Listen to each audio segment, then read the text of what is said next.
Innovation, the purest form of innovation, which sometimes is used as synonymous with invention, is insufficient for what we're trying to achieve. And the 5 myths we're going to talk about are kind of the answer key, if you will. This is like taking the SAT and getting the answer key up front. They're the answer key for how you would avoid that outcome. You'd avoid that outcome of innovation for innovation's sake without actually being able to capitalize and realize on the innovation.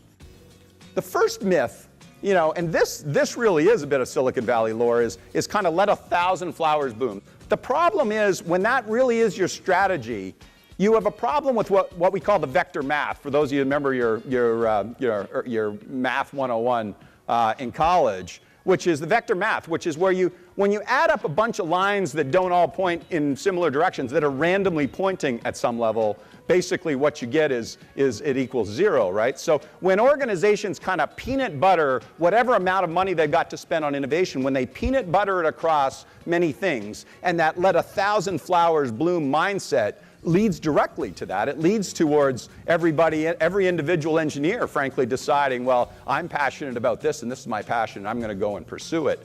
Taken to its extreme, it leads to this outcome, which is nothing of significance really happens. Or worse, a few things of significance happen, but then other people actually get the funding to go commercialize them. The second innovation myth is that R&D is a shared service, that fundamentally what R&D is kind of a service bureau, a shared service in service to the businesses, and you know, that's really what we should be. A corporate R&D function like yours comes into play. It's constantly being paranoid about who's the competitor that the businesses themselves do not see coming. Myth number 3, all innovation is good. What I want to do is isolate what I would call good innovation from wasted innovation. So there's 3 types of what we call good innovation. Type 1 is innovation for differentiation.